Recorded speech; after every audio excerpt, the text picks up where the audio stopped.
You can feel the rope biting into your wrists. The cell reeks of something that isn't quite mold. It's decay. Human decay. You're 19 years old.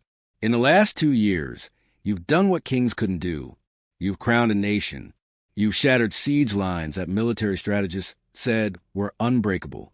English commanders have woken up screaming your name from their nightmares. But they got you anyway. Your head is shaved. The cold air makes your scalp sting like 10,000 needles are pressing into your skin.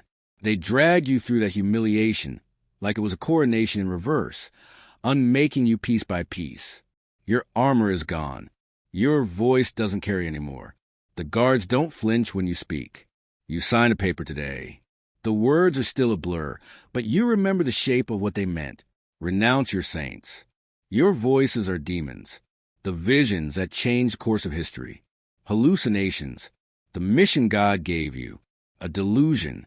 And wear this dress, this suffocating, degrading dress that turns you back into a thing instead of a warrior. You thought you were saving your life. What you actually signed was a perfect trap. And the cruelest part, they designed it so you'd walk right into it yourself. This is the story of how Joan of Arc was legally murdered, how the most sophisticated legal machine of the medieval world was weaponized against a teenage girl who had no idea she was walking into an inescapable cage. This isn't just about a trial. This is about the systematic destruction of a human being using the law as a weapon. And what happened to her in 1431 is still happening today.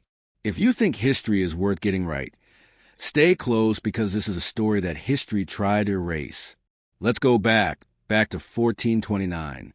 You need to understand who Joan was before they broke her, because that's the only way to understand how they broke her. France is dying, not metaphorically, actually literally dying. The 100 Years' War has been grinding for over a century. Think about that. A century. 100 years of your nation bleeding out while the English take piece after piece, castle after castle. The South is English. The North is English. The coast is English. Your king sits in a palace in Bourges, uncrowned, watching his kingdom shrivel like a corpse left in the sun. The war isn't just draining gold anymore. It's drained hope. Military commanders are convinced the English can never be beaten. Nobles are making deals with the enemy. Parents are teaching their children that French victory is a fairy tale. This isn't a war anymore. It's an occupation wearing the costume of a war. Then in January 1429, a girl walks into the Dan's court. She's from Domi, a place so small that most educated men in France couldn't find on a map. She's illiterate. She's never held a sword. Her name is Joan, and she tells Charles that she's been sent by God to save France. Most people dismiss her as insane, but she's not insane. She's something worse. She's confident. She tells the Dan exactly what he needs to hear, that God hasn't abandoned France, that the English will be driven out, that there's a purpose to all the suffering. He lets her ride with his armies. What happens next breaks every law of medieval warfare. Joan at the siege of Olan, the most important stronghold left in English hands. For months, the English have held it with barely 5,000 soldiers. But English soldiers, experienced, battle-hardened, the French have thrown everything at Olan and bounced off like arrows off stone. Then Joan arrives and something changes. It's not that she fights differently. It's that the soldiers believe differently. When she rides toward those walls, they follow her, not because she's given a tactical order, but because something in her presence says, this will not fail. And somehow, miraculously, it doesn't, or falls. The English commander is captured. The impossible becomes possible. One victory, then another, then another. In May 1429, Joan stands beside Charles as he's crowned King of France at Reims. She's wearing armor. The crowd are screaming. This isn't just a religious coronation anymore. It's a validation. A 19-year-old peasant girl has fundamentally rewritten what is possible. She's proven to an entire nation that the English are not invincible. She's given back something that seemed lost forever. Hope. By summer 1429, Joan of Arc is the most powerful person in France. Not officially. Officially, Charles is a king. But everyone knows the truth. The girl who hears voices from saints is the reason France isn't dead yet. The English realize this, too, and they begin making plans not to defeat her in battle. She's proven they can't do that. She's blessed. Or, if you're cynical, she's got luck that defies mathematics. No, they're going to destroy her in a courtroom because there's one place Joan's divine mandate doesn't work. Inside the architecture of theology and law. In May 1430, Joan is leading troops at Campania, a small town near the border between French and Burgundian territory. The Burgundians are technically French nobles, but they've been English allies since the Treaty of Troyes. They're playing both sides, and everyone knows it. A Burgundian soldier nabs Joan during a skirmish. It's almost mundane. One moment she's on horseback rallying troops. The next she's dismounted, surrounded, captured. It should have been the end of the story. A prisoner of war, maybe ransomed, maybe traded, maybe released. But it wasn't. Instead, the Burgundians sold her 10,000 levers to the price of a saint. That's the price of the woman who single-handedly changed the course of European warfare. For context, that sum of money could feed a family for 2 centuries. It's not just ransoming a prisoner of war. It's a sale, a transaction. The English aren't buying a girl. They're buying an icon they need to destroy. Here's what's fascinating. Joan isn't valuable because she's a military threat anymore. She's valuable because she's a symbol. She's proof that God favors France. She's living evidence that the English occupation can fail. If they can prove she's a fraud, that her voices are demonic, that her visions are delusions, that she's a witch working dark magic, then they haven't just killed a soldier. They've killed an idea. They've made her testimony against herself. They've used her own mouth to recant everything she was. In January 1431, Joan arrives in Rouen, the English stronghold, the military capital of English-occupied France. The trial that follows is supposed to be a religious investigation. Ecclesiastical court, bishops, theologians, church law. It all has the appearance of legitimacy, but it's a show trial. Every aspect of it is choreographed. Joan is held in chains, not in a convent with nuns as church law requires, but in a military fortress with 5 English soldiers guarding her 24/7. The courtroom is filled with pro-English judges. The prosecutor is working directly with English military command. Her advocates are actually judges in disguise, arguing against her instead for her, and they're prepared to destroy her systematically. For 70 sessions, 70 separate court hearings over months, they hammer at her. The brightest theologians in France versus a 19-year-old girl who cannot read or write. She has no lawyer. She has no advisor. She's alone. But here's the thing. She's winning, not in an official sense. She's never going to convince these judges. But she's winning in a way that matters more. She's winning in the court of human intelligence. When they ask if she knows she's in God's grace, a classic theological trap, designed so any answer condemns you, she delivers one of the most perfect responses in the history of language. If I am not, may God put me there. And if I am, may God so keep me. They ask if God hates the English. She answers, of the love or hate God may have for the English, I know nothing. But I do know that they will all be driven from France except those who die here. It's not defiant. It's not reckless. It's perfect. She's outsmarting men who spent 20 years in universities. She's quoting scripture back at theologians. She's parrying every theological trap they set. They threaten her with torture, show her the instruments, the rack, the strapardo, devices designed to systematically dislocate your joints while keeping you alive long enough to suffer. She looks at them and says, truly, if you were to tear my limbs from me and drive my soul from my body, I would not tell you anything more. And then the critical part. And if I did say anything, I would later declare that you had forced me to say it. She's telling them that confessions extracted through torture are worthless. She understands legal process better than they do.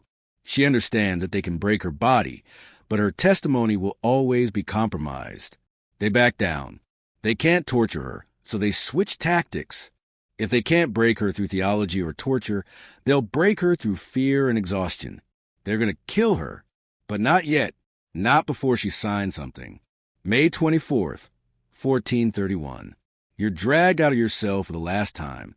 You don't know it's the last time, but your body knows something has shifted in how the guards touch you. There's finality in their grip.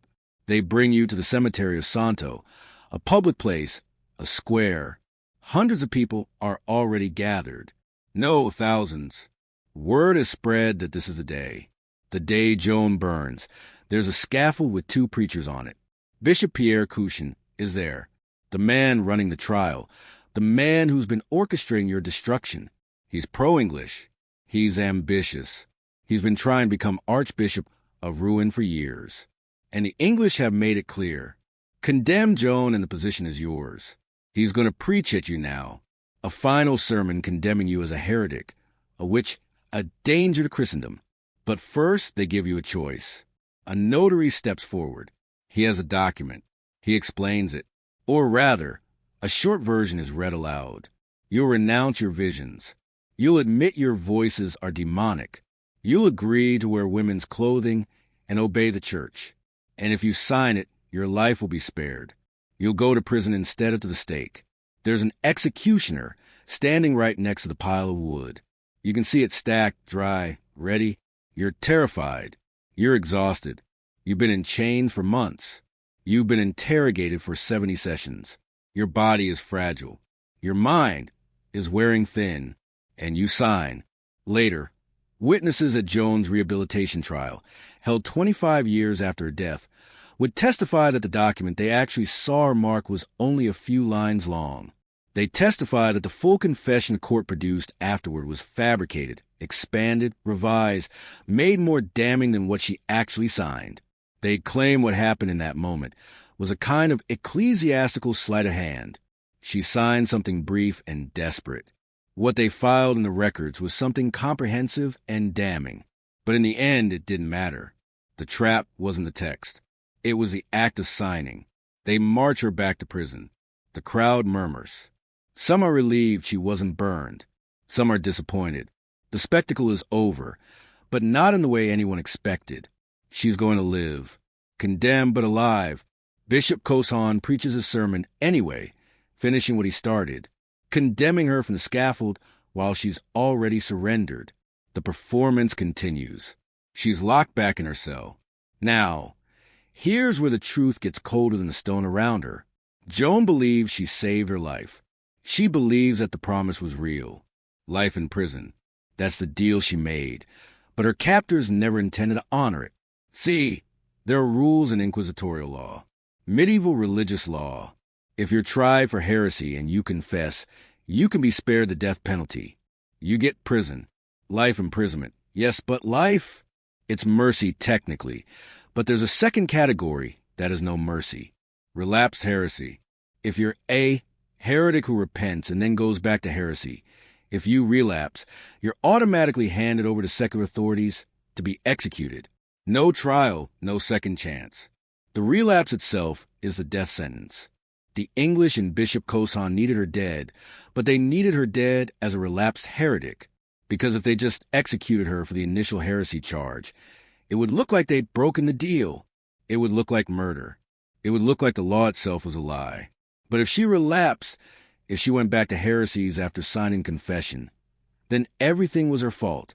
The law worked perfectly. She had a chance at mercy and threw it away. They engineered the perfect trap. They took her right back to the same military fortress. She was still in chains, still surrounded by 5 English soldiers 24/7. They shaved her head as humiliation. They made her wear the dress that she was promised would save her, but that actually made her catastrophically vulnerable. For months, Joan's men's clothing had been her armor. Not metaphorically, literally. She testified during the trial that she tied her breeches and tunic with dozens of tight cords, binding them together so tightly they couldn't be removed without destroying the fabric. It was armor against sexual assault. It was protection in a room full of hostile men. Witnesses at her later rehabilitation trial would confirm that English lords had attempted to rape her in her cell. The cords in her clothes were the only thing stopping it. Now she was in a dress, vulnerable, exposed, and she was in a room with 5 male soldiers. The taunt started, the threat started, the promises that if she didn't cooperate, worse things would happen. For days passed, for days of this. Then something happened that would seal her fate. One night. And here's where the testimony of the rehabilitation trial becomes absolutely critical. The guards took her dress. They took it. She was left with only the men's clothes they had thrown at her in a sack. They gave her an impossible choice. Face the soldiers naked and alone, or put on the forbidden clothes. She chose safety. On May 28th, for days after her confession, for days into this arrangement, the judges came to her cell. Bishop Chan walked in. The other judges filed in behind him. They found her in men's clothes. Joan told them exactly what happened. She explained that the dress had been taken, that she couldn't defend herself in a dress among men, that she had no choice. But here's what mattered. She also admitted something else. She said her voices had returned, that Saints Michael and Gabriel had come back to her, calling her a traitor for signing the abjuration, that she never should have renounced them. That was it. That was the moment the trap slammed completely shut. By her own testimony in the judge's presence in front of witnesses, she had returned to wearing men's clothing, explicit violation of confession, and admitted her voices had returned. Admission of relapsed heresy. The verdict was immediate, unanimous, no deliberation. She was officially a relapsed heretic. The promise of life had lasted exactly 4 days. Here's the truly diabolical part. Joan didn't understand what had happened. She thought she was being honest. She thought she was explaining her circumstances. She had no idea she was reading a death sentence into the record with her own words. She didn't realize that the judges had engineered a scenario where she had to choose between her safety and her survival. They took away the dress knowing she'd put on the clothes. They left the soldiers in her cell knowing what would happen. They counted on her fear, and they counted on her honesty, and they weaponized both against her. The English didn't need to torture her. They didn't need to break her will through theology. They just needed to set up the right circumstance and let her human need for basic safety destroy her. It's elegant if you think about it. It's evil, but it's elegant. May 30th, 1431. 800 English soldiers escorted her to the old market square in Rouen. The pea was tall already. They prepared it well. The wood was seasoned so it would burn hot and fast. They didn't want this to drag out. They wanted her dead before she could say much more. They stripped her. They dressed her in a white smock. They put a paper hat on her head that read heretic, relapsed, apostate, idolator. She asked for a crucifix. Her friar gave her one made of sticks lashed together with string. Just 2 pieces of wood and some binding, but it was Christ. It was enough. She climbed onto the pea. They chained her to the stake. Not loosely, tightly. They wanted to make sure she couldn't fall, couldn't try to escape, couldn't do anything but stand there and burn. The executioner lit the fire, that would caught immediately. And here's what witnesses reported. She didn't scream. She didn't curse her judges. She didn't rage against God or the English or the unfairness of any of it. Instead, she called out to the man who had orchestrated her destruction. Bishop Kosan, I die through you. It wasn't an accusation. It was a statement of fact. It was her testifying to the truth one last time, even as the flames consumed her. Then she did something that would haunt the consciences of everyone watching. She asked someone to hold the crucifix up high, so it would be the last thing she saw. A simple request. A dying woman wanted to look at Christ while she burned. And as the smoke grew thick as the heat became unbearable, witnesses reported hearing her voice above the roar of the flames cry out over and over, Jesus, Jesus, Jesus. Not once, over and over. The name repeated like a prayer, like a promise, like the only true thing left in a world that had become entirely corrupted. The crowd watched this, thousands of them. French people who had cheered her, who had been saved by her, who were now watching her burn. English soldiers who had orchestrated her death. Priests who had condemned her. Nobility who said nothing. And then something happened that the English hadn't anticipated. An English secretary, a man who had been part of the trial, part of the machinery that condemned her, watched as her body blackened in the flames, watched as the fire consumed the peasant girl who had threatened an empire, and he apparently cried out in the marketplace, "We are lost, for we have burned a saint." They did everything they could to make sure her legacy would die with her. After her body was completely charred, they rad back the coals to show the crowd her remains. Proof that she was a woman. Proof that she hadn't somehow magically escaped. Proof that she was dead. Then they burned the corpse again. And again, they kept burning until only ash remained. Then they gathered what little was left and threw it into the river Senator. They were trying to make sure that not even her dust could become a relic. Not even her bones could be venerated. They wanted her completely, utterly erased. But something the English didn't account for was already in motion. 25 years later, Joan's family demanded a retrial. The Pope authorized it. And in this rehabilitation trial, over 100 witnesses were called. Priests who had been in the courtroom, judges who had voted to condemn her, guards who had been in her cell, notaries who had recorded documents, soldiers who had guarded her. And they testified under oath in front of the Pope's representative. They testified to the truth. They testified that Joan's confession had been manufactured, that the document she actually signed was nothing like what was filed in court records, that her imprisonment violated church law, that the guards had been systematically abusive, that her guards had taken her dress, forcing her into an impossible choice, that the entire trial was corruption from start to finish. The rehabilitation trial declared the original verdict a complete fraud. Joan's name was cleared. The church officially recognized her virtue. Within a century, she was canonized as a saint. The English had burned a saint, and history proved it. But here's the thing that should chill you in ways that historical facts usually don't. Joan of Arc didn't die in a moment of weakness or spiritual failure. She didn't die because she renounced God or betrayed her mission. She died because she trusted the law. She died because she believed that there were rules that would protect her. She died because she signed a document thinking it would save her life. And the document was a trap. The system that killed her wasn't incompetent or chaotic. It was perfectly efficient. It had multiple fail-safes. Even when its theological assault failed, even when it couldn't break her through rhetoric, it had a backup plan. It had constructed a scenario where being human, needing safety, fearing rape, trying to stay alive would become evidence of heresy. It weaponized her own fear against her. And here's the modern relevance that makes you understand why this story still matters. We see the system everywhere now. It's not always literal fire.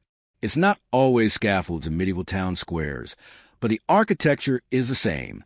Coerced confessions that get used against you. Legal traps where admitting the truth is itself evidence of guilt.